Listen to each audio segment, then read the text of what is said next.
तो जैसा कि हम लोग जीके की क्लास की तरफ बढ़ रहे हैं और जीके की क्लास में हम पॉलिटी शुरू किए हैं और पॉलिटी में आपको संवैधानिक विकास चल रहा है।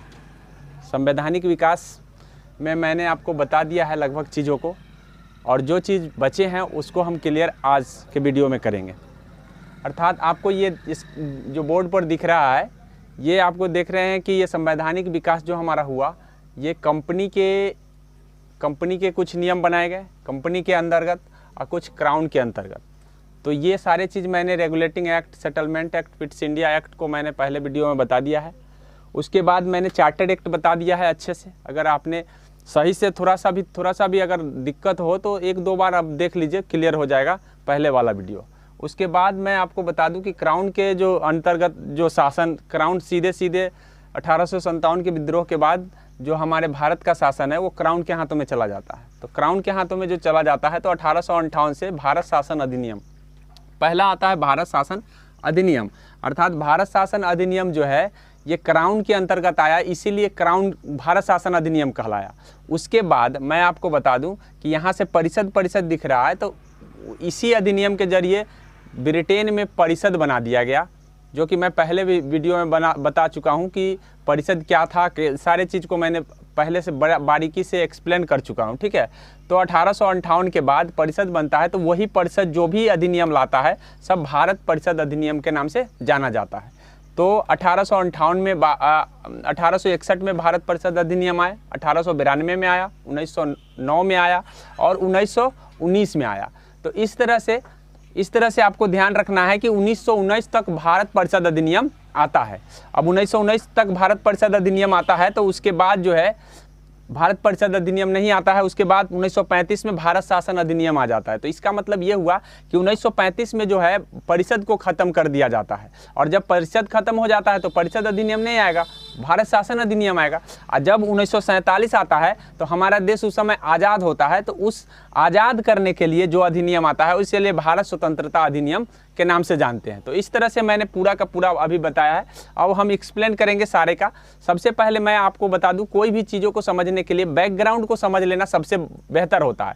अगर आपको बैकग्राउंड अच्छे से नहीं समझ में आया है तो 2-3 बार आपको देख कर क्लियर करना चाहिए, तभी जाकर के आपके आगे का वीडियो समझ में आएगा। नहीं तो आगे की चीज़ें कुछ भी समझ में नहीं आता है, क्योंकि हमको पता है कि सारे के सारे जो होता है वो एक दूसरे से लिंक है, और जब लिंक है तो पीछे वाली बैकग्राउंड हमको समझ में आएगा, तभी हम आगे चीज़ों को समझ पाएंगे।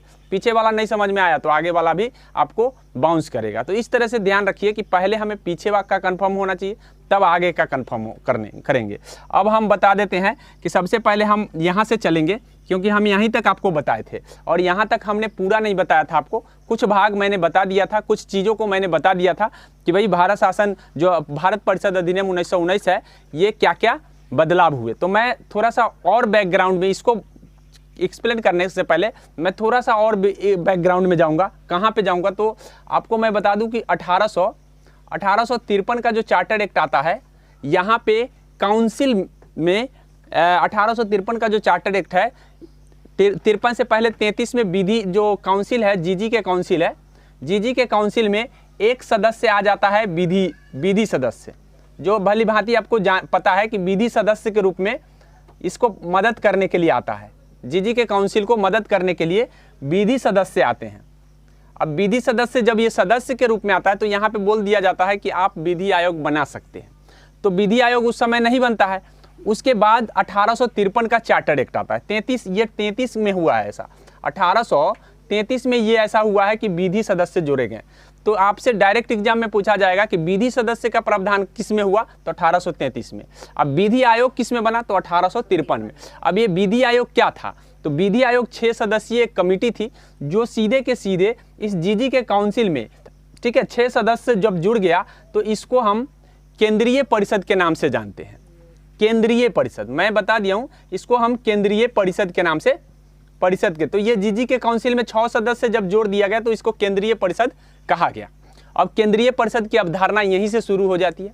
केंद्रीय परिषद का मतलब है 6 सदस्य होंगे जो अलग अलग प्रेसिडेंसी से आएंगे और यहाँ पे गवर्नर जनरल की मदद करेंगे या गवर्नर जनरल को कोई भी चीज़। तो यहाँ पे जो भी थे सारे के सारे नॉमिनेटेड थे, मतलब कहीं से न कहीं से गवर्नर चुन के भेजते थे और गवर्नर चुन के भेजते थे, वही यहाँ पे काम करते थे। धीरे धीरे आगे समय बढ़ा, जैसे जैसे समय बढ़ता है वैसे वैसे दबाव कामों का बढ़ता है। काम का जब दबाव बढ़ता है तो 1861 का आ जाता है, 1861 का आ जाता है अधिनियम। अभी 1861 का जब अधिनियम आता है तो उस समय जो है ना, उस समय क्या कर दिया जाता है कि ज़्यादा दबाव होने के कारण ये बोल देता है कि ये केंद्रीय परिषद में ही बोल देता है कि भाई आप क्या करो, आप सदस्य को बढ़ा लो और कुछ छोटे मोटे निर्णय आप खुद से ले लो। ठीक है, छोटे मोटे निर्णय आप खुद से लो, लेकिन बड़ा निर्णय लोगे तो मैं उसको कैंसिल, या छोटा भी निर्णय लोगे अब मुझे लगेगा कि ये गलत है या मुझे मेरे दृष्टि से सही नहीं होगा, गवर्नर जनरल ऑफ इंडिया के वायसराय की दृष्टि से, तो वायसराय उस समय कोई भी संकल्प आप ले लिए हो, कोई भी बिल आप पास कर दिए हो, तो उसको सीधा का सीधा खारिज कर देगा। ये power governor general of India के पास था। तो इस तरह से केंद्रीय परिषद में आकार का बढ़ोतरी हुआ, मतलब इतना बड़ा हो गया। जैसा कि मैं आपको बता दूं, इसके बाद जो है ना 1892 का आता है, 1892 का अधिनियम आता है। अब 1892 में जब अधिनियम आता है तो उस समय जो है कांग्रेस का जन्म हो गया होता है। मैं पहले भी वीडियो में बताया हूँ कि कांग्रेस बन चुका होता है 1885 में। और कांग्रेस तो डफरिन जानता था, डफरिन उस समय लॉर्ड गवर्नर था, तो वो डफरिन को पता था कि ये जो कांग्रेस में पढ़े लिखे लोग हैं सारे के सारे, और सारे के सारे जब पढ़े लिखे लोग हैं तो कुछ डिमांड कर रहे हैं, तो कहीं ना कहीं थोड़ा बदलाव जरूरी है। ऐसी परिस्थिति में 1892 का चार्टर एक्ट के जरिए 1892 का जो एक्ट है 1800 भारत परिषद अधिनियम, ये भारत परिषद अधिनियम को क्या कर दिया, उसमें अप्रत्यक्ष रूप से चुनाव प्रणाली की व्यवस्था करवा देता है। क्योंकि डिमांड होते हैं कांग्रेस का, तो कांग्रेस का जब डिमांड होगा तो स्वाभाविक है कि थोड़ा न थोड़ा बदलाव और साथ में बहस करने का अधिकार दे दिया जाता है। तो मैं थोड़ा सा इसको हम ऐसे ही इसलिए बता रहा हूं कि आप कहानी के वे में इसको धारा प्रवाह में आप इसको सुन लीजिए। जब धारा प्रवाह में आप सुनिएगा तब आप वहां से आगे समझ पाइएगा।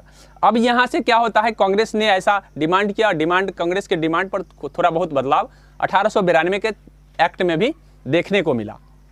उसके बाद आ जाता है 1909 का मार्लो मिंटो सुधार। अब मार्लो मिंटो सुधार का पृष्ठभूमि क्या रहा, मैं पहले वीडियो में बता चुका हूं, आपको हम सीधा बताएंगे कि यहाँ बदलाव क्या हुए। तो यहाँ जो है आपको जीजी के जो काउंसिल है, इस जीजी के काउंसिल में ये जो काउंसिल थे ये एग्जीक्यूटिव था और ये आपका विधायी था। अब ये जो विधायी परिषद थे, कार्यकारी परिषद इसको कहेंगे, कार्यकारी, और इसको कहेंगे विधायी। अब ये विधायी परिषद जो था, इस कार्यकारी परिषद में एक भारतीय को शामिल किया गया।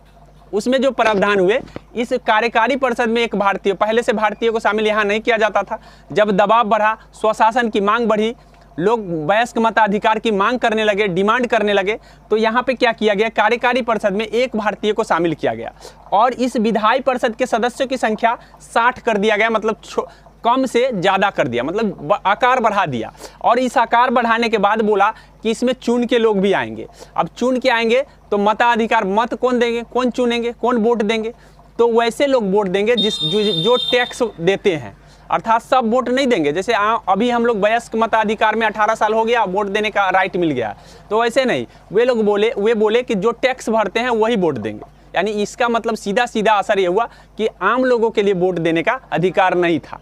ठीक है, तो ये सारे टैक्स देने वाले लोग जो है ना वोट देंगे। तो ऐसी परिस्थिति में यहाँ चुनकर लोग आने तो शुरू हुए हैं, लेकिन कम से कम इतना बदलाव तो देखने को मिला कि यहाँ लोग चुनकर के आने लगा। और साथ में एक कार्यकारी परिषद में भी एक हमारे एसपी सिन्हा जी भाग ले लिए, तो ये बदलाव यहाँ पे देखने को मिला। अब आ जाता है 1919 का अधिनियम। 1919 के अधिनियम का मैं बैकग्राउंड अच्छे से बता चुका हूँ पहले वाले वीडियो में। अगर आप देख करके आए होंगे तो पूरा का पूरा समझ में आपको आएगा, नहीं तो सबसे पहले आपको वही देख लेना चाहिए था। अब हम बता देते हैं 1919 को भारत परिषद अधिनियम, और ये लास्ट है। भारत परिषद अधिनियम जो है ये लास्ट परिषद अधिनियम है। अब भारत परिषद अधिनियम ये अंतिम है। क्यों अंतिम है? क्योंकि आगे जो है 1935 के अधिनियम आने से पहले, ठीक है, उसे परिषद को उस 35 के में ख़त्म कर दिया जाता है, अर्थात परिषद हो जाता है ख़त्म। इसके कारण अब यहाँ पे डिमांड क्या था लोगों का डिमांड था, मतलब कांग्रेस का डिमांड था कि ऐसा कीजिए कि आप जो है जो ऊपर जो सचिव बना रखे हैं भारत परिषद, भारत का सचिव इंग्लैंड में बना कर रखे हैं, उसको हटा दीजिए। ठीक है, उसके बाद जो परिषद जो 15 का जो पेट भर रहे हैं, उसको पेट हमारे यहाँ से नहीं भरिए, आप अपने यहाँ से भर दीजिए या उसको ख़त्म कर दीजिए। हमारे लिए क्या काम कर रहा है वो? हमारे यहाँ बिल्कुल वो काम नहीं कर रहा है। इसीलिए जो 15 को जो सदस्य परिषद में रखे हैं बैठा करके, उसको हटाइए। ठीक है, वो हमारे काम का नहीं है। और भारत सचिव भी हमारे काम का नहीं है, क्योंकि भारत सचिव नाम का है, वो तो इंग्लैंड में रह रहा है, सब कुछ इंग्लैंड में देख रहा है। तो हमारे यहाँ जब वो काम ही नहीं कर रहा, आ नहीं रहा है, हमारे ग्राउंड पर है नहीं, तो हम उसको काहेला वेतन देंगे या किसी प्रकार का कुछ देंगे? सारा को हटा दीजिए। ऐसी डिमांड हुई, स्वशासन हमको दीजिए, वयस्क मताधिकार दीजिए। ये सारे जो है ना, ये सारे डिमांड जो है ना, कहाँ से आया? तो मैं पहले आपको बता दूं कि 16 में हो जाता है, 1916 में लखनऊ पैक्ट होता है। जैसा कि आप भली भांति जानते होंगे कि लखनऊ पैक्ट 1916 में हुआ था लीग और कांग्रेस के बीच। लीग और कांग्रेस के बीच में जो पैक्ट हुआ, उस पैक्ट में लिखा गया था, क्या लिखा गया था? कि स्वशासन चाहिए। ठीक है, अल्पसंख्यकों के लिए अलग से निर्वाचन व्यवस्था चाहिए। जितना भी लोग है, जितना भी मतलब धर्म के लोग, ईसाई धर्म हो, अन्य धर्म हो, जितने भी कमजोर या निम्न जाति के लोग हैं, सबको अलग से व्यवस्था कर दीजिए, निर्वाचन व्यवस्था। साथ में क्या कीजिए कि हमको वयस्क मताधिकार दे दीजिए और उत्तरदायी शासन लाइए। तो ऐसी परिस्थिति में जब 1916 में ये डिमांड रखा गया कांग्रेस और लीग के जरिए, तो उस समय हुआ करता था, उस समय आपको मैं बता दूं कि हमारा जो 14 से लेकर के 18 तक प्रथम विश्व युद्ध चल रहा था। और प्रथम विश्व युद्ध चल रहा था तो डिमांड बढ़ा, तो दबाव बढ़ गया अंग्रेजी सरकार पर। और जब अंग्रेजी सरकार पर दबाव बढ़ा, तो वहाँ पर जो है ना, वहाँ पे आपको जो भारत का सचिव है, वो एक घोषणा पत्र निकाल देता है 1917 में। 1917 में एक घोषणा पत्र करता है, जिसको हम अगस्त घोषणा पत्र के नाम से जानते हैं। और वे घोषणा पत्र में क्या लिखा होता है? उस घोषणा पत्र में लिखा होता है कि हम उत्तरदायी सरकार लाएंगे। ठीक है, हम उत्तरदायी सरकार लाएंगे, और उसके बाद है हम ज़्यादा से ज़्यादा भारतीय लोगों को शामिल करेंगे शासन में। हम ज़्यादा से ज़्यादा भारतीय लोगों को शासन में शामिल करेंगे और स्वशासन देंगे। मतलब हर क्षेत्र में हम स्वशासन का सरकार लाएंगे, और जितनी जल्दी हो सके उतनी लाएंगे। तो भाई कांग्रेस कहता है कि भाई ये जितनी जल्दी क्या होता है? ये जितनी जल्दी कभी ख़त्म होगा क्या? कि जल्दी दोगे, जो करना है करोगे? तो वो इसलिए मतलब पॉलिसी दे रहा है, ताकि वो सोच रहा है कि भाई ये प्रथम विश्व युद्ध खत्म हो जाए और फिर हम जैसे के तैसे बन जाएं। तो ये एक पॉलिसी दिया। हालांकि बदलाव हुए हैं, ऐसा बात नहीं कि नहीं है, लेकिन ये बोला, कांग्रेस बोला कि भाई जल्दी जो करना है कर दो। तो फटाक से 17 में ही वहाँ के जो मोंटेग्यू घोषणा पत्र आता है ये, और मोंटेग्यू वहाँ का सचिव बना हुआ रहता है, मतलब भारतीय सचिव इंग्लैंड में रहता है। तो वो फटाक से भारत आ जाता है और एक कमेटी का गठन कर देता है, और कमेटी जो है ना कह देता है कि भाई आप 1919 के भारत परिषद अधिनियम लाइए। और कमेटी जो है ना रिपोर्ट अपना बना करके और एक भारत परिषद अधिनियम के रूप में पेश करता है। अब उस पेश में जो है क्या क्या बदलाव हो गए हैं ये देख लीजिए। सबसे पहले उन्होंने कहा कि जो भारत का सचिव है, भारत का सचिव का खर्चा अब ब्रिटिश से मिलेगा, पहला बात। दूसरा बात कि उच्चायुक्त एक हाई कमिश्नर होगी जो इंडिया को मतलब इंडिया के लिए काम करेगी। दूसरा, ठीक है, हाई कमिश्नर एक होगा जो उच्चायुक्त जिसको कहेंगे, वो क्या करेगा? इंडिया के लिए काम करेगा। ठीक है, उसके बाद आपको बता दें कि जो परिषद होगा, परिषद बरकरार रहेगा, परिषद खत्म नहीं होगा। तो 1919 के तहत परिषद को खत्म नहीं किया गया। ठीक है, तो यानी कहने का मतलब मेरा ये मकसद है कि उच्चायुक्त का गठन हो गया, परिषद को बरकरार रख दिया गया, भारतीय जो सचिव थे उसका खर्चा अब ब्रिटिश लोग देंगे, ये चीज़ कह दिया गया। उसके बाद जीजी के काउंसिल में हेरफेर हुआ। जीजी के काउंसिल में हेरफेर होने का मतलब है कि कुछ बदलाव देखने को मिला। जीजी के काउंसिल में अर्थात कार्यपालिका परिषद जिसको हम कहते हैं, कार्यपालिका परिषद। अब कार्यपालिका परिषद में गवर्नर जनरल के कार्यपालिका परिषद दो चीज़ों से बने हुए थे। एक तो बने हुए थे, एक जीजी के काउंसिल थे, ठीक है, एक जीजी के काउंसिल थे, एक विधायी परिषद थे जिसको हम केंद्रीय विधान परिषद के नाम से, केंद्रीय विधायी परिषद बाद में हम कह दिए थे केंद्रीय विधायी परिषद। अब इसमें बदलाव देखने को मिला। क्या देखने को मिला कि आपको क्या कर दिया गया? दो सदनीय व्यवस्था ला दिया गया।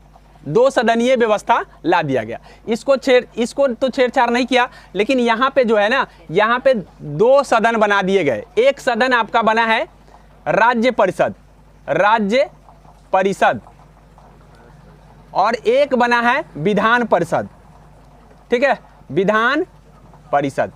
अब ये राज्य परिषद और विधान परिषद, मतलब राज्य परिषद को हम उच्च सदन कहेंगे, ठीक है, उच्च सदन, और इसको निम्न सदन। ठीक है, इस तरह से आपसे पूछा जाएगा कि किस एक्ट ने दो सदनीय व्यवस्था लाया, तो ये केंद्र स्तर पर हुआ है। ठीक है, केंद्र स्तर पर दो सदन कर दिए गए। और कहाँ पे, तो जो केंद्रीय विधान परिषद है, इस परिषद में दो तरह के बदलाव हुए। एक तो हो गया आपका राज्य परिषद आ गया, दूसरा क्या हो गया, विधान परिषद आ गया। राज्य परिषद को हम भंग कर सकते हैं, ऐसा उसने कहा कि राज्य परिषद को हम जब चाहे, गवर्नर जनरल ऑफ इंडिया जो है ना, इसको भंग कर सकता है। हालांकि हमारा जो अभी उच्च सदन है वो कभी भंग नहीं होगा, हमारे जो अभी व्यवस्था है वो भंग नहीं होगा, लेकिन यहाँ के जो राज्य परिषद है ये क्या हो जाएंगे, भंग हो जाएंगे। दूसरी बात कि ये विधायी परिषद होंगे, और विधायी परिषद में लोग चुन कर आएंगे। इसमें भी दो भाग बना दिए, कुछ चुने जाएंगे तो कुछ नामित किए जाएंगे। ठीक है, अर्थात कहने का मतलब कुछ का चुनाव होगा, ज़्यादा से ज़्यादा लोगों का चुनाव होगा, और कम से कम लोग जो है ना नामित होंगे। और नामित होंगे तो कौन होंगे, यानी कहने का मतलब है कि ब्रिटेन क्राउन के चमचा होंगे। अब स्वाभाविक है कि ये किस लिए नामित होंगे, ताकि ये लोग जो है ना ज़्यादा बदमाशी नहीं कर पाएंगे। अर्थात कहने का मतलब है कि अपना मन से कुछ भी ऐसा नहीं कर पाएंगे। तो ये दो सदनीय व्यवस्था वाली बात जो है ना 1919 के अधिनियम के जरिए आया, और उसके बाद दो सूची बनाया गया। अब दो सूची क्या बना, तो मैं आपको बता दूं। ठीक है, दो सूची बना, एक संघ सूची बना, ठीक है, एक राज्य सूची कहिए। ठीक है, अब संघ सूची और राज्य सूची, संघ सूची में जो है ना इंपोर्टेंट विषय को रखा गया, और उसका मालिक कौन रहेगा, गवर्नर जनरल ऑफ इंडिया। मतलब जो इंपोर्टेंट विषय है ये सारे के सारे संघ सूची में रख दिए गए। और ये जो सूची है, राज्य सूची है, इसके दो भाग बना दिए गए।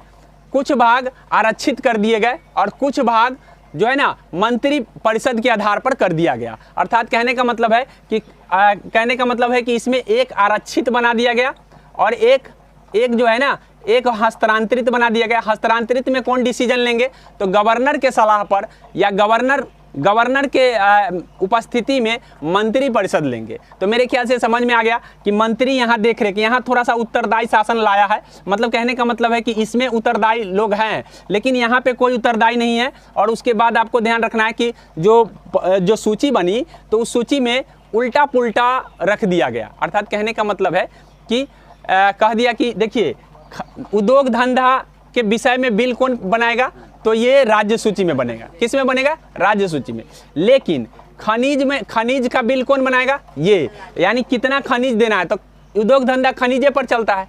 अब खनिज ये देवे नहीं करेगा, उद्योग चलवे नहीं करेगा। खनिज नहीं देगा तो उद्योग चलेगा। उसके बाद बोला कि सिंचाई व्यवस्था आरक्षित के पास रहेगा, और इसके पास क्या रहेंगे, तो इसके पास कृषि व्यवस्था रहेंगे। तो कृषि व्यवस्था किस पर चलते हैं, सिंचाई व्यवस्था पर। अगर सिंचाई व्यवस्था आप देवे नहीं कीजिएगा, क्या कृषि होगा, नहीं होगा। तो इस तरह से विषय उसने उल्टा पुल्टा बांटा। ठीक है, उल्टा पुल्टा बांटा। अब उल्टा पुल्टा बांटने पर क्या होगा कि जो व्यवस्था होगी जैसे कि तैसे थप। अर्थात इसके पास बिल पावर नहीं थे, मतलब इच्छा शक्ति नहीं थी कि हम सुधार लाएं, बस एक मजबूरी थी, और कांग्रेस का दबाव था और अन्य पार्टियों का दबाव था, जिसके कारण ये सुधार ला रहे थे।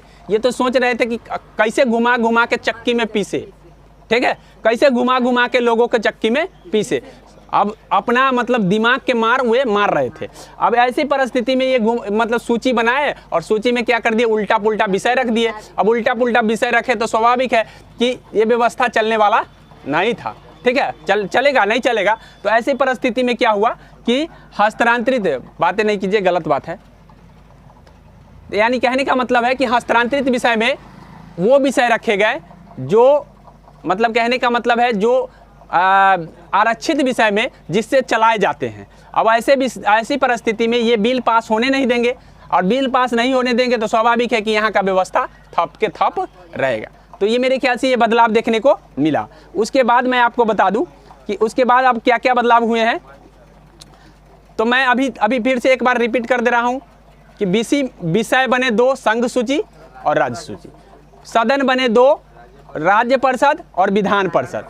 तो आपसे सीधा सीधा ज़्यादा कुछ नहीं पूछेगा। हमने इतना कहानी इसलिए बताया कि आपको ये सारा चीज़ याद रहे। एक चीज़ सीधे कह देते कि द्विसदनीय व्यवस्था आया बस, और दूसरी बात कह देते कि भाई सूची बना, 2 सूची बन गया। तो किस परिषद का देन है? तो 1919 के परिषद का देन है। ठीक है, कि 1919 में 2 सूची। तो ये सारे के सारे केंद्र स्तर पर हुए हैं और प्रांत स्तर पर भी काम हुए हैं। प्रांत स्तर पर कौन होता था मालिक? तो प्रांत स्तर पर भी 2 भाग बना दिए गए थे, एक आरक्षित भाग थे और एक हस्तांतरित। ये प्रांत लेवल पर, प्रांत का मतलब होता है राज्य और केंद्र का मतलब होता है देश। तो प्रांत लेवल पर भी बनाए गए और इस प्रांत लेवल पर क्या कर दिए गए? 2 तरह की व्यवस्था रखी। मतलब इसमें भी 2 तरह की व्यवस्था थी। यहाँ भी गवर्नर काम कर रहे थे और यहाँ भी गवर्नर काम कर रहे थे। अब दोनों जगह गवर्नर ही मालिक थे। अब जब गवर्नर यहाँ पर भी मालिक, यहाँ पर भी मालिक, यहाँ पे मंत्री के हिसाब से लोग चलेंगे, ठीक है, और यहाँ पे गवर्नर अपने हिसाब से चलेंगे। तो ये व्यवस्था द्विसदनीय व्यवस्था के नाम से जाना गया। तो यानी पूछा जाता है कि प्रांतों में द्वैध शासन किस अधिनियम का देन है? तो 1919 के परिषद अधिनियम। ठीक है, प्रांतों में द्वैध शासन मतलब एक व्यक्ति दोनों जगह शासन करेगा। गवर्नर जो है ना यहाँ पे शासन करेगा और जो मंत्री आएंगे, मंत्री को कह दिया कि भाई देखो तुम जो है ना स्वतंत्र हो, संकल्प लाओ, ठीक है, हर चीज करो, तुम संकल्प ला सकते हो, तुम हर चीज कर सकते हो, लेकिन याद रखना कि गवर्नर के पास पावर है, तुमको जब चाहे तब हटा सकता है। ठीक है, और गवर्नर का चमचागिरी मजबूरन करना पड़ता था मंत्री को। तो क्या ये स्वच्छ संकल्प ला सकते थे? क्या स्वच्छ लोगों के लिए, हित के लिए कुछ काम कर सकते थे? नहीं कर सकते। इसलिए कह तो दिया कि कर लो, लेकिन करने के बाद दबाव फिर भी बना के रखे, यानी पूरी की पूरी आज़ादी नहीं मिली। अब ये इस तरह से पूरा का पूरा देखा जाए तो आप जो है ना, ये पूरा का पूरा जो 1919 का परिषद अधिनियम है, ये 1919 का परिषद अधिनियम क्या हुआ कि लाया तो गया लेकिन पब्लिक के हित में नहीं था। अच्छा, उसके बाद अब मैं आपको बता दूं कि मताधिकार, लोग वयस्क मताधिकार की मांग कर रहे थे तो वयस्क मताधिकार नहीं दिए गए। ठीक है, वही बोल दिया गया कि थोड़ा सा क्राइटेरिया कम कर दिया गया और कहा कि इतना वाले लोग जो है ना कर सकते हैं, मतलब मताधिकार दे सकते हैं, थोड़ा कम किया, लेकिन वो वयस्क मताधिकार नहीं मिला। तो मेरे ख्याल से ये पूरा का पूरा समझ में आ गया होगा कि 1900। अब उसके बाद जो है ना, ये लोग तो परिषद अधिनियम लाए, उसके बाद अंदरे क्या कर रहे थे? विरोध की तैयारी।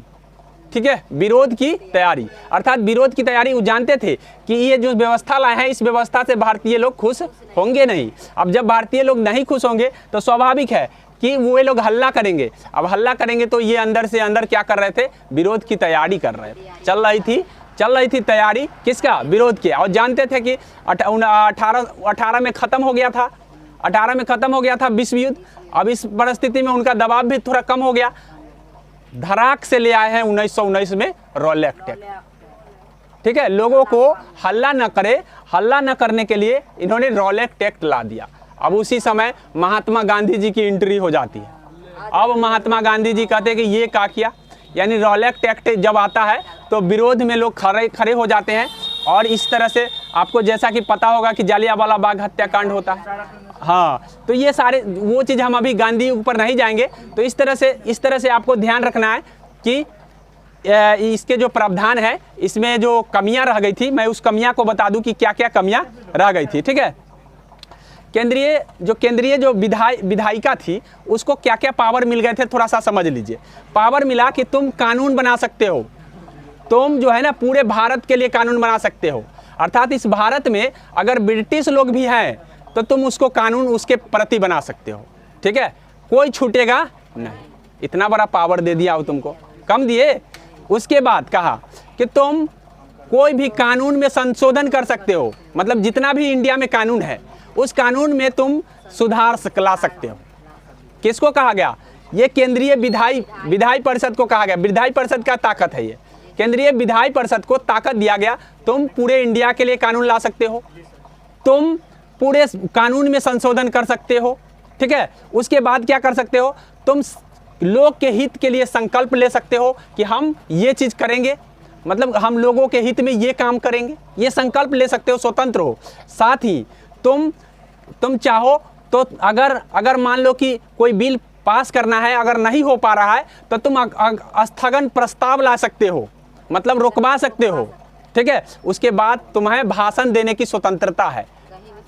देखिए कांग्रेस जब बच्चा था तो उस समय क्या कर रहे थे, डिमांड कर रहे थे खाली बोलने की पावर तो दे दीजिए। अब ये बोलने की जब पावर मिला तो इस बोलने के बोलते बोलते बच्चा सियान हो गया, नहीं सियान हो गया, 1919 आ गया तो लगभग बड़ा हो गया। अब ये बड़ा हो गया तो स्वाभाविक है, आपको पता होना चाहिए कि बड़ा जब हो गया तो थोड़ा बुद्धि बढ़ गई। अब बुद्धि बढ़ गई तो स्वाभाविक है अंग्रेजों को लगा कि नहीं, अब जब तक हम इनके पास जैसे अपने आपके घर में बच्चा होता है तो आप उसको डांट डपट देते हैं, लेकिन जब बड़ा होता है तो आपके समक्ष जो है ना सामने आमने सामने लोग बैठने लग जाते हैं, उसका बात आप रखने लग जाते हैं, और साथ में आप जानते हैं कि अगर हम ऐसा नहीं करेंगे तो वो हमारा विरोध कर देंगे, वो हमारा विरोध कर देंगे। अब विरोध कर देंगे तो इज्जत प्रतिष्ठा किसका जाएगा, मेरा ही चला जाएगा। इससे अच्छा है कि इज्जत प्रतिष्ठा न जाए, ख्याल रखो उसका भी। परिवार में जितने भी सदस्य हैं सबका ख्याल रखा जाता है। तो जस्ट लाइक ऐसा ही हुआ कि भाई कांग्रेस जब बड़ा हो गया तो स्वाभाविक है कि अंग्रेज ने उसका ख्याल रखा तो क्या क्या विधायी परिषद में लाया, मैं आपके सामने बता दिया हूँ। पहला बताया कि कानून बना सकते हो, दूसरा संशोधन ला सकते हो, संकल्प ला सकते हो, मतलब उसके बाद है स्थगन प्रस्ताव ला सकते हो। यहाँ तक ही नहीं, तुम भाषण दे सकते हो, अभिव्यक्ति की आज़ादी है, तुम चाहो तो किसी भी बिल पर बोल सकते हो, बोलने की तुम्हें आज़ादी है, तुम कहो कि नहीं ये सही नहीं है, ठीक है। तो ये सारा चीज़ बदलाव देखने को मिला। तो ऐसे ही नहीं मिल गया, हम बहुत ज़्यादा संघर्ष किए हैं, अर्थात कांग्रेस ने काफ़ी संघर्ष किया जिसके माध्यम से हुआ है, ठीक है। लेकिन बोला सब कुछ तो कर सकते हो, लेकिन जो गवर्नर जनरल ऑफ अर्थात वायसराय है वो जो चाहेगा वही करेगा। अर्थात कहने का मतलब है इतना पावर दे दिया, एक बार खींच के गिरा दिया। गिराने का मतलब यही ना हुआ कि तुम ज़्यादा भड़भड़ा लो, कुछ भी कर लो, लेकिन लास्ट में बस गवर्नर जनरल ऑफ इंडिया होगा, ठीक है। सब कुछ पावर दे दिए लेकिन लास्ट का पावर जो है वही होगा, सर्वे सर्वा मालिक कौन होगा वो। अगर तुम बदलाव ले आओगे, हमको लगेगा कि नहीं ये खराब है बदलाव, तो हम मना कर देंगे, वीटो लगा देंगे, अर्थात रोक देंगे कि नहीं ऐसा नहीं हो। तो ऐसी परिस्थिति में ये ध्यान रखेंगे कि अब क्या हुआ कि राजस्व के भी 2 बंटवारे कर दिए गए। मतलब राजस्व जो है ना, अब इसके आधार पर बोला कि प्रांत के लोग, गवर्नर जो है ना, ये राजस्व अपना वसूलेंगे और केंद्र लेवल पर एक अलग टैक्स होगा। मतलब 2 तरह का टैक्स कर दिया गया, केंद्र लेवल पर अलग से टैक्स वसूला जाएगा और प्रांत लेवल पर अलग से। तो आपसे पूछा जा सकता है कि जो टैक्स की व्यवस्था है केंद्रीय स्तर और प्रांतीय स्तर पर जो है ना किस अधिनियम के तहत दिया गया, तो ये 1919 के भारतीय परिषद अधिनियम के जरिए टैक्स व्यवस्था भी किया गया। तो मैं आपको बता दूं, द्विसदन व्यवस्था, ठीक है, प्रांतों में द्वैध शासन व्यवस्था, टैक्स की व्यवस्था, 2 सूची की व्यवस्था, ये सारे के सारे व्यवस्था 1919 का परिषद अधिनियम का दिया हुआ है। तो ये बात आप ध्यान रख लीजिए। अब इसमें कमियां क्या रह गई, सर इसमें क्या कमी रह गई जो लोग विरोध करेंगे? कुछ कमी रहेंगे तभी तो उस पर विरोध किया जाएगा। तो कमी क्या रह गई? केंद्र स्तर पर उत्तरदायी शासन नहीं थे। मतलब जो उत्तरदायी शासन लाया गया था वो सिर्फ और सिर्फ प्रांत में, कहाँ लाया गया था? प्रांत में। केंद्र स्तर पर उत्तरदायी शासन नहीं थे। मतलब कहने का मतलब है कि मैं आपको बता दूं कि प्रांत स्तर पर जो हस्तांतरित है, यहाँ पे जो भी कानून बनेगा गवर्नर और मंत्रिपरिषद के सलाह से, ठीक है, मंत्रिपरिषद अपने हिसाब से जो है ना कानून बनाएंगे और गवर्नर से मिल के बनाएंगे। गवर्नर सलाह देगा कि भाई आप बना लीजिए। गवर्नर का पावर नहीं था कि आप जो है ना इसको वीटो लगा सकते हैं, गवर्नर को पावर नहीं था। तब गवर्नर का पावर को यहाँ तो खत्म कर दिया गया, लेकिन गवर्नर जनरल ऑफ इंडिया चाहेगा तो खत्म कर सकता है। कौन खत्म कर सकता है? वायसराय। लेकिन ये जो है ना गवर्नर नहीं खत्म कर सकते हैं। तो इस तरह से यहाँ उत्तरदायी शासन बना दिए, लेकिन यही केंद्रीय विधान परिषद में नहीं बनाया गया, क्योंकि हमने बताया कि 2 सदन जहाँ बनाए वहाँ भी आप बना लिए होते तो क्या दिक्कत हो जाता। तो जानते थे कि यहाँ बना लेंगे तो बहुत बड़ा हल्ला हो जाएगा, ठीक है। इधर छोटे मोटे स्तर पर दे दो ताकि लोग खुश हो जाए, और जब छोटा लोग खुश रहेगा तो स्वाभाविक है ज़्यादा से ज़्यादा लोग खुश रहेगा, और ज़्यादा से ज़्यादा लोग खुश रहेगा तो कोई विरोध करके कुछ कर नहीं पाएगा। अर्थात जो बड़ा बड़ा जो नेता सब है वो सब कम संख्या में है, छोटा छोटा लोग ज़्यादा है। अब छोटा छोटा जो लोग ज़्यादा है तो स्वाभाविक है कि यहाँ लोग विरोध करवे नहीं करेंगे, और जो बड़ा लोग विरोध करेंगे वहाँ थप्पड़ मार के बिक देंगे। माने कहने का मतलब है उनको समझा देंगे कि भाई तुमसे कुछ होने वाला है नहीं। आगे बात समझ में। तो इस तरह से ये कमियां रह गई। उसके बाद उत्तरदायी शासन यहाँ पे नहीं लाया गया, और सारा का सारा जो विषय बंटवारा हुआ उल्टा का पुल्टा हुआ। मतलब उल्टा का पुल्टा हुआ, कहने का मतलब है कि खनन कौन रखेगा? तो आरक्षित। और उद्योग कौन चलाएंगे? तो मंत्री लोग के बिल से पारित होगा उद्योग, तो ये बिल पास कर देंगे, या ये खनन के व्यवस्था में ढिलाई देवे नहीं करेंगे। तो खनन यानी कहने का मतलब है कि आपको जब तक खनिज नहीं मिलेगा उद्योग नहीं चलेगा, जब तक सिंचाई का व्यवस्था नहीं होगा कृषि नहीं चलेगा। तो इस तरह से उल्टा पुल्टा व्यवस्था, ये सारी कमियां रह गई, जो कि ये मतलब कहने का मतलब विरोध हुआ और विरोध होने के बाद रॉलेट एक्ट आ गया। अब एक बात और बोल दिया गया था कि 10 साल के बाद क्या करेंगे कि हम इस अधिनियम की जांच करवाएंगे। भारत परिषद अधिनियम की क्या होगी? जांच। अब जांच होगी तो क्या हुआ कि 1927 आ गया। अब 1927 जब आया तो 1927 में यहाँ 29 में चुनाव होने वाला था, ठीक है, 27 में चुनाव होने वाला था। 27 में जब चुनाव होने वाला था यहाँ, तो यहाँ की जो सरकार थी वो डर गया कि कहीं सरकार न बदल जाए। तो इससे अच्छा है कि 2 साल के बाद जो जांच कमेटी बनेगी उससे अच्छा पहले ही कमेटी बना दो ना, पहले ही बना के जांच करवा दो, क्या दिक्कत है, इंडिया में सब कुछ सुधर जाएगा। तो 1960 में साइमन कमीशन को गठन किया जाता है, 7 सदस्यीय कमेटी का गठन किया जाता है। इसीलिए साइमन कमीशन का गठन किया जाता है कि ये जो है भारत परिषद अधिनियम की आएंगे, जांच करेंगे और जांच जो रिपोर्ट देगी वही के आधार पर जो है ना फिर शासन व्यवस्था में बदलाव होंगे।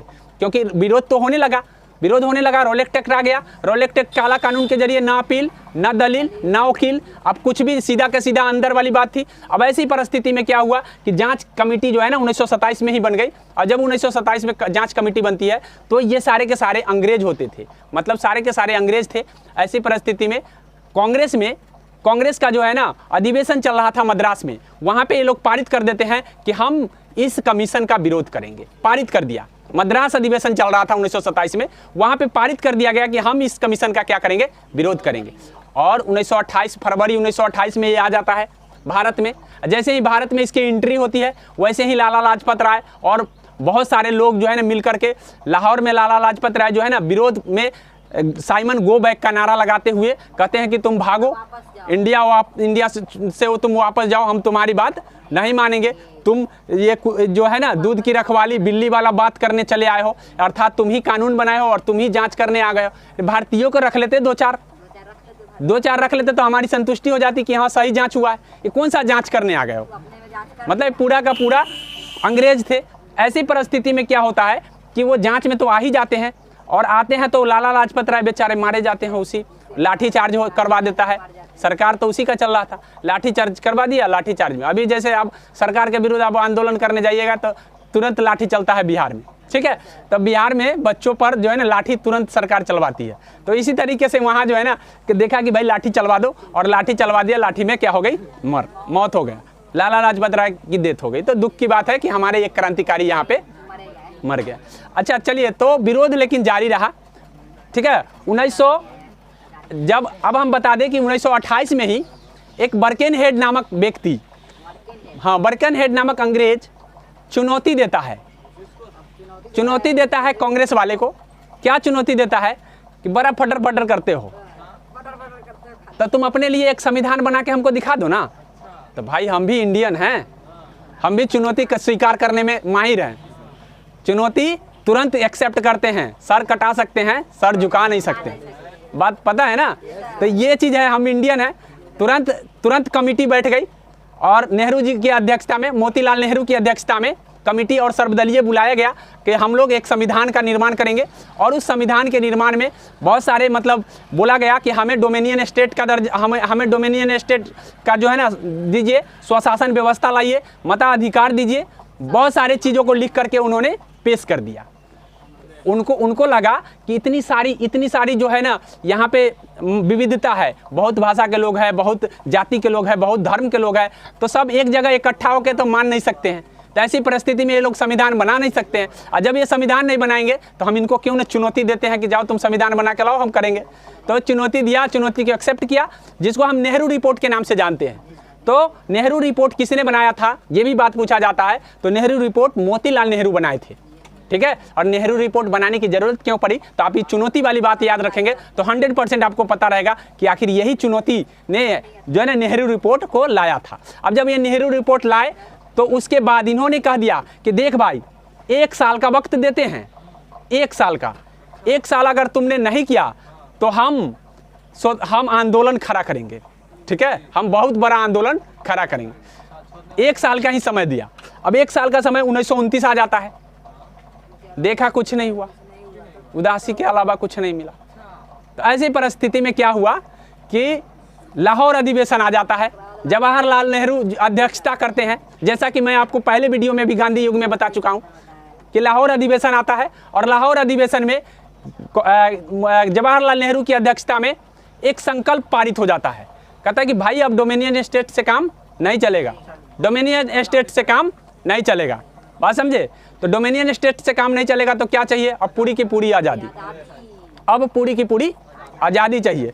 तो जब पूरी की पूरी आज़ादी, 1 साल का टाइम दे दिए, अब तुम किए नहीं तो अब तो हमको पूरी की पूरी आज़ादी।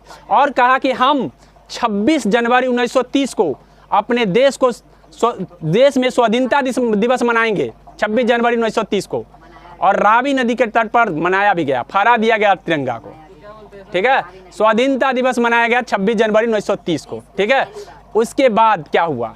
उसके बाद क्या होता? वही होता जो होना होता है।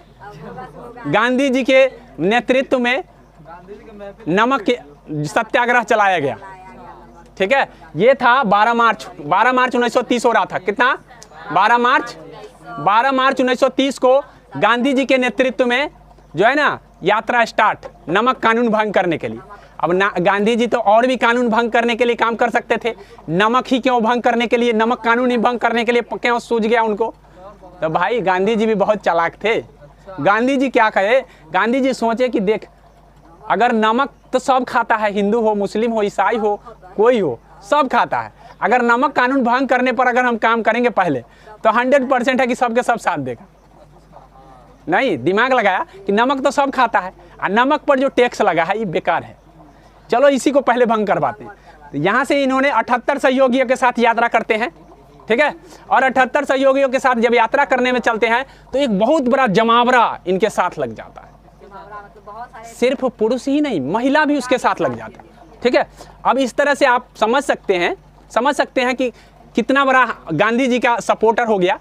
अब ये जो है ना लास्ट में दांडी पहुंचते हैं और 6 अप्रैल को इनकी यात्रा समाप्त हो जाती है और 6 अप्रैल को ये जो पहुंच करके नमक कानून को भंग करवाते हैं। तो इस तरह से आप देखें कि इस तरह से अब उसके बाद जो है क्या होता है कि इस परिस्थिति में आपको ध्यान रखना है कि सभी जो क्रांतिकारी थे, लगभग मेन आदमी थे, उसको जेल में बंद कर दिया जाता। और जो साइमन कमीशन है, ये साइमन कमीशन आया, अपना रिपोर्ट सौंप दिया, ठीक है। साइमन कमीशन क्या कर दिया? रिपोर्ट सौंप दिया। और साइमन कमीशन में बोला गया कि भाई आप जो है गोलमेज सम्मेलन कराइए, द्वैध शासन व्यवस्था जो चल रही है जो इंडिया में वो ठीक नहीं है, उसको ख़त्म कर दीजिए। साइमन कमीशन का रिपोर्ट बोला है। आखिर कोई भी रिपोर्ट जाएगी तो हमेशा निगेटिव जाएगी तो कोई एक्सेप्ट नहीं करेगा, लेकिन कुछ पॉजिटिव इफेक्ट भी गए। वे कहे कि जो आप जो इंडिया में द्वैध शासन की व्यवस्था लाए हैं वो ठीक नहीं है, ठीक है। साइमन कमीशन का रिपोर्ट कहता है कि वो ठीक नहीं है। दूसरी बात कि आप गोलमेज सम्मेलन कराइए, 3 गोलमेज सम्मेलन की बात साइमन कमीशन के रिपोर्ट ही गए थे। और तब जाकर के 3 गोलमेज सम्मेलन में सबसे पहला गोलमेज सम्मेलन 1931 में होना था। और उसी बीच में असहयोग आंदोलन चल रहा था, सारे के सारे जेल में बंद थे, सब के सब गए। 1930 में जो है 1930 में ही गोलमेज सम्मेलन हुआ। तो वहाँ पे कौन गए? मुस्लिम लीग गए, छोटे मोटे पार्टी गए। तो भाई छोटा मोटा पार्टी जब तक कांग्रेस नहीं जाती है तब एक बहुत बड़ा मतलब लोगों का वर्चस्व था कांग्रेस। जब तक कांग्रेस नहीं जाएगा तब तक बैठक में का कोई मतलब नहीं। तो ये बैठक असफल हो जाता है। प्रथम गोलमेज सम्मेलन 1930 का असफल। क्यों? क्योंकि कांग्रेस उसमें भाग नहीं ली। तो कहने का मतलब मेरा ये है कि गांधी जी के नेतृत्व में सविनय अवज्ञा आंदोलन चलता है। गांधी जी को और अन्य लोगों को गिरफ्तार करके अंदर भेज दिया जाता है। 1930 में गोलमेज सम्मेलन होता है साइमन कमीशन के रिपोर्ट के हिसाब से, लेकिन 30 का असफल हो जाता है क्योंकि वहाँ कांग्रेस भाग नहीं लेती है। कांग्रेस भाग ना लेने के कारण जो है ना असफल हो गया। दूसरा गोलमेज सम्मेलन से पहले गांधी जानते थे, मतलब कहने का मतलब है कि वहाँ जो ब्रिटेन के जो प्रधानमंत्री है वे कहते हैं कि जाओ गांधी को मनाओ, और गांधी जी को मनाने के लिए जो है लोग लग जाते हैं और तब जाकर के जेल से उनको छुड़ाया जाता है। और जब जेल से छुड़ा करके गांधी और इरविन के बीच एक समझौता होता है जिसे हम गांधी इरविन पैक्ट के नाम से जानते हैं 1931 में, ठीक है। 5 मार्च 1931 का दिन था जब गांधी और इरविन के बीच एक पैक्ट बनता है, उस पैक्ट को हम गांधी इरविन समझौता के नाम से जानते हैं। तो मेरे ख्याल से बात भी आप अब नहीं भूलेंगे कि आखिर क्या ज़रूरत पड़ गई गांधी जी के इरविन से समझौता करने का। समझौता में क्या हुआ? समझौता में हुआ, मैं आपको बता दूं कि समझौता में क्या हुआ, कि समझौता में हो गया कि गांधी जी, ठीक है, बातें नहीं करेंगे तो अच्छा रहेगा, बेटर रहेगा, ठीक है। गांधी जी क्या हुए कि गांधी जी का मतलब जितने भी लोग पकड़े गए थे आंदोलन में, बोला कि सबको छोड़िए, रिहा कीजिए, ठीक है, सबको रिहा कर दिया गया। उसके बाद एक चीज़ और डिमांड रखी गई थी कि भगत सिंह राजगुरु को भी छोड़ने की, लेकिन उन्होंने कहा कि नहीं, हिंसा जो किए हैं उनको नहीं छोड़ा जाएगा, बाद बाकी सभी को छोड़ दिया जाएगा। ऐसा ही हुआ, इसी पर सहमति बन गई और सहमति बनने के बाद भगत सिंह और राजगुरु और सुखदेव को छोड़ा नहीं गया, ठीक है। और गांधी इरविन समझौता के बाद फिर गोलमेज सम्मेलन होता है, उससे पहले ही टांग दिया जाता है हमारे क्रांतिकारी भगत सिंह, राजगुरु और सुखदेव। 5 मार्च को समझौता होता है, 23 मार्च को इतना जल्दी फांसी दे दिया जाता है। जानते हैं कि गोलमेज सम्मेलन में कहीं गांधी जी डिमांड रख दे, इसीलिए वो डर गए और ऐसी परिस्थिति में जल्दी ही फांसी दे दी गई। तो मेरे ख्याल से बात समझ में आ गया होगा कि गांधी इरविन अब जो है, अब गोलमेज सम्मेलन 1931 में होता है, तो उस गोलमेज सम्मेलन में कांग्रेस भाग लेती है, अर्थात कांग्रेस के तरफ से गांधी जी जाते हैं। तो इसीलिए पूछा जाता है कि किस गोलमेज सम्मेलन में कांग्रेस भाग ली? तो द्वितीय गोलमेज सम्मेलन। प्रथम में तो असफल हो गया, द्वितीय गोलमेज सम्मेलन होता है, और द्वितीय गोलमेज सम्मेलन में जो है आपका ये गांधी जी जाते हैं कांग्रेस की तरफ से, या पूछा जाता है कि कांग्रेस की तरफ से कौन भाग लिए थे? गांधी जी भाग लिए, ठीक है। मात्र एक ही द्वितीय गोलमेज सम्मेलन में गए थे वो भाग लेने के लिए, लेकिन वो भाग लेने गए, लेकिन वहाँ चलने लगी क्या बात? वहाँ चलने लगी सांप्रदायिक पृथक निर्वाचन की व्यवस्था, दलितों के लिए पृथक निर्वाचन व्यवस्था लाएंगे। अब ऐसी परिस्थिति में गांधी जी जैसे ही बात सुनते हैं, उनका माथा ठनक जाता है, कहता है कि भाई ये क्या कर रहे हो, ठीक है। इससे पहले जब गांधी इरविन जो समझौता होने जा रहा था, उस समय गांधी जी कहे कि देखो क्या स्वाशासन दे रहे हो, तभी हम जा करके समझौता करेंगे। तो इरविन बोला देखो पक्का तो नहीं है, नहीं तभी हम गोलमेज सम्मेलन में जाएंगे, क्योंकि पक्का तो नहीं है, लेकिन गोलमेज सम्मेलन में चलिए कहीं बात करने से बन जाए। तो मजबूरन था, गोलमेज सम्मेलन में गए, और जाते ही जो वहाँ का जो मैकडोनाल्ड प्रधानमंत्री थे, मैकडोनाल्ड के जरिए कम्युनल अवार्ड, जिसको हम सांप्रदायिक सम्मान के नाम से जानते हैं, सांप्रदायिक रूप से लोगों को बांटने की बात कही गई। गांधी जी हो जाते हैं गुस्सा और सीधा हवाई जहाज पकड़ते हैं और इंडिया पहुँचते, कहते हैं कि भाई हमसे नहीं होगा। और इस तरह से द्वितीय गोलमेज सम्मेलन भी असफल हो जाता है, ठीक है। जब द्वितीय गोलमेज सम्मेलन असफल हो जाते हैं, तो गांधी जी समझौता पर गए थे, फिर से वो आंदोलन स्टार्ट करते हैं, सविनय अवज्ञा आंदोलन। हालांकि फिर उस आंदोलन को दबा दिया गया और बोल दिया गया पामस्टन के द्वारा कि अगर तुम नहीं मानते हो, तृतीय गोलमेज सम्मेलन होता है, और तृतीय गोलमेज सम्मेलन के जरिए बोला कि माने या न माने इंडियन, मैं ज़बरदस्ती लागू कर दूंगा, और ज़बरदस्ती पृथक व्यवस्था लागू कर। अब भाई हम भी गांधी जी को, माने गांधी जी अपने पावरफुल थे, जब वो अफ्रीका से जीत सकते हैं तो इंडिया में क्यों नहीं जीते? गांधी जी कर दिए अनशन पर बैठ गए। उनके पास सत्य अहिंसा का जो पाठ है वो पढ़े हुए हैं, वे बैठ गए अनशन पर। जब अनशन पर बैठ गए तो अंबेडकर जी और गांधी जी के बीच हो जाता है समझौता, ठीक है, जिससे को हम पूना पैक्ट के नाम से जानते हैं। 1932 में हो जा, ठीक है, 1932 में गांधी जी और अंबेडकर जी के बीच में हो जाता है समझौता। आखिर समझौता कैसे हो गया? पहले से समझौता क्यों नहीं हो रहा था?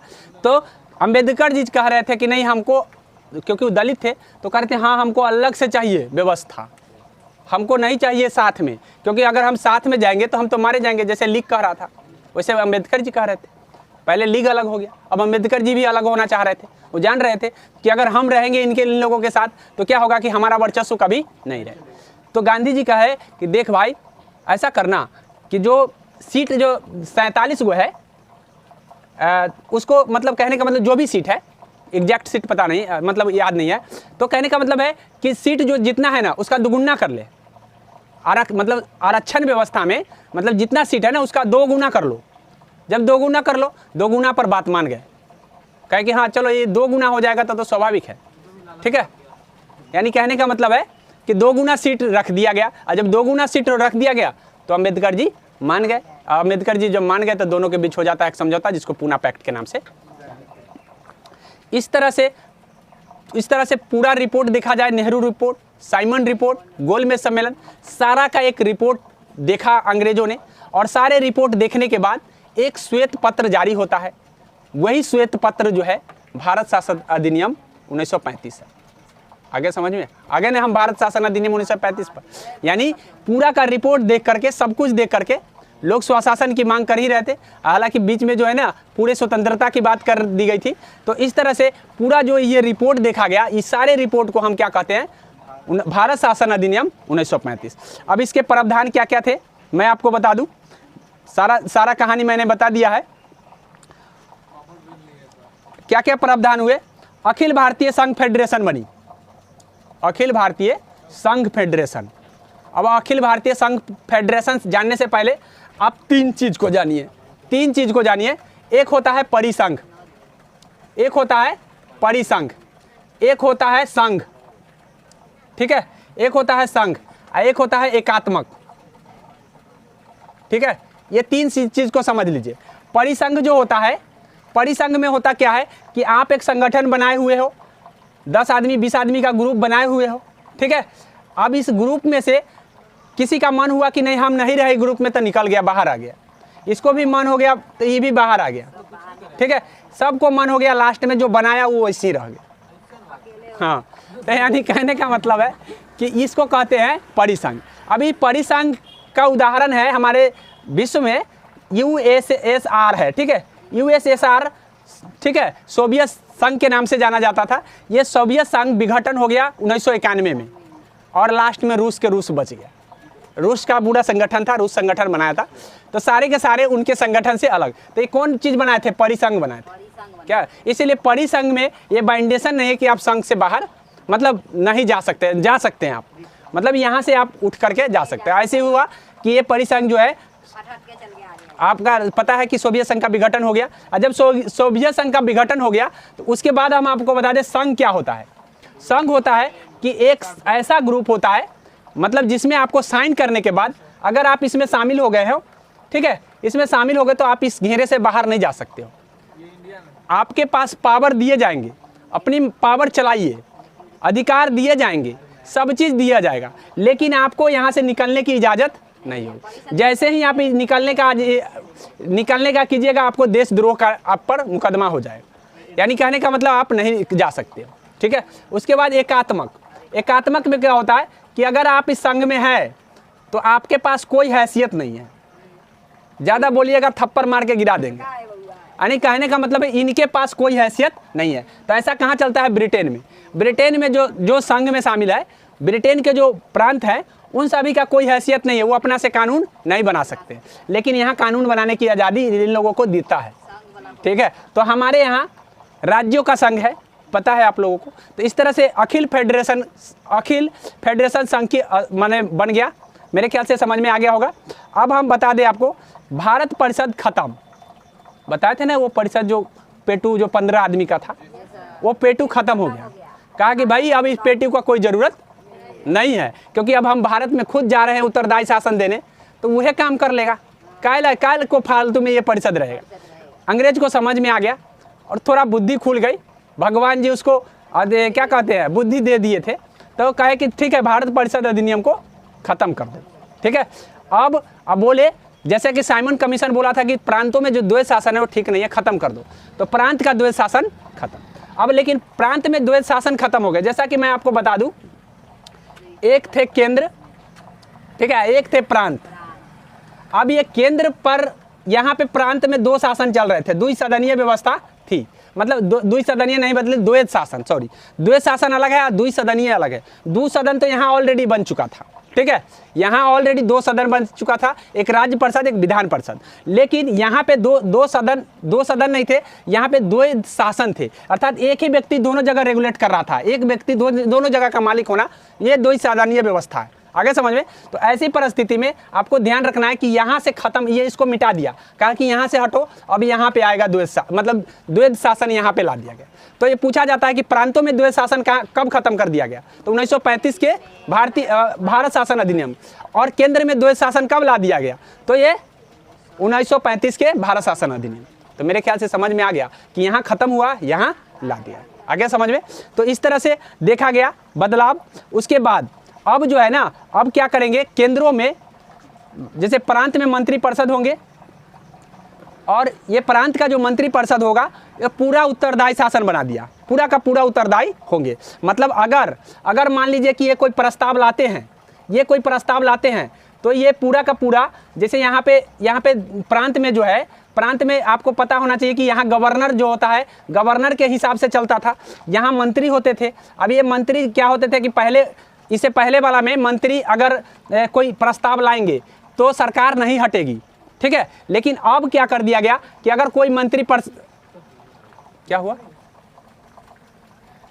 मंत्री यानी कहने का मतलब है कि अगर मंत्री कोई प्रस्ताव लाता है तो एक मंत्री पर अगर लालछन लगता है तो सारे मंत्री को हटना पड़ेगा। ये उत्तरदायी शासन इसी को कहते हैं। हमारे यहाँ जो अभी चल रहा है, ये लोकसभा जो है ना, मंत्री परिषद के प्रति उत्तरदायी है। सामूहिक रूप से मंत्री परिषद लोकसभा के प्रति उत्तरदायी है, ठीक है, और व्यक्तिगत रूप से राष्ट्रपति के प्रति उत्तरदायी है।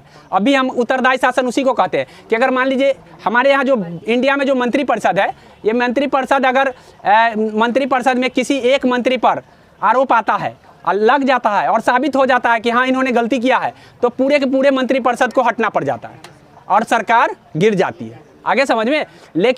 लेकिन यहाँ पे जो है ना 1935 के अधिनियम के जरिए उत्तरदायी शासन वो भी प्रांत में लाए गए, केंद्र में नहीं, प्रांत में लाए। तो ये समझ सकते हैं कि प्रांतों में ऐसी व्यवस्था आ गई। उसके बाद आपको बता दें कि सूची जो दो बना था, अब 3 सूची बन गए। अब सूचियों की जो व्यवस्था थी वो 3 सूची बना दिए गए। एक बना दिए गए संघ, एक राज्य, ठीक है, एक संवर्ती। तो हमारे जो संविधान में है यही सूची उठाकर रख दिया गया है। तो हम 1935 से लगभग चीज़ों को हम सीखे हुए हैं। मतलब हमारा जो संविधान है 1935 के अधिनियम से प्रभावित है।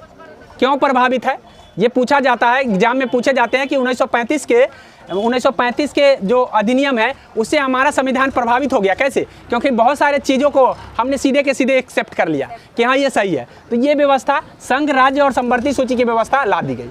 अब जब संघ, राज्य, संवर्ती सूची की व्यवस्था लाएंगे तो सूची पर जो है ना, ये सूची पर जो है ना कौन बनाएंगे, मंत्री परिषद कानून बनाएंगे। यानी कहने का मतलब है संघ के जगह संघ बनाएंगे, राज्य के जगह राज्य बनाएंगे और दोनों के जगह यानी संवर्ती में बनाया जाएगा। तो इस तरह से ये कानून व्यवस्था आ गया, ठीक है। अब उसके बाद हम आपको बता दें कि इसमें लेकिन आपात जब आएगा, मान लो कोई ऐसा इमरजेंसी आ जाएगा तो उस समय गवर्नर ही बनाएगा सब पर कानून। इमरजेंसी आ जाएगा तो गवर्नर ही कानून बनाएंगे। इमरजेंसी कब आएगा, बोला कि मान लो कि राजनीतिक उथल पुथल हो गया, मान लो कि कोई देश में विद्रोह हो गया, तो वैसे परिस्थिति में सारा पावर खत्म इसका, अब इसके पावर नहीं रहेंगे। हाँ, यानी ये समझो कि कुछ ना कुछ अपने पास चाहिए ना, क्राउन चाह रहा था कुछ ना कुछ अपने पास, सब कुछ दे दोगे तो फिर अपना शासन तक खत्म। इसलिए पूरी आज़ादी नहीं दिया यहाँ पे, पूरा आज़ादी नहीं, आज़ादी दिया लेकिन आज़ादी के एक झूठ मूठ के विद्रोह के नाम पर, अशांति के नाम पर उन्होंने कहा कि भाई अशांति जब आएगा या राजनीतिक उथल पुथल हो जाएगा तो हम सब पावर को सीज कर देंगे और सीधा सीधा क्राउन मतलब गवर्नर जनरल ऑफ इंडिया का जो है ना वर्चस्व हो जाएगा।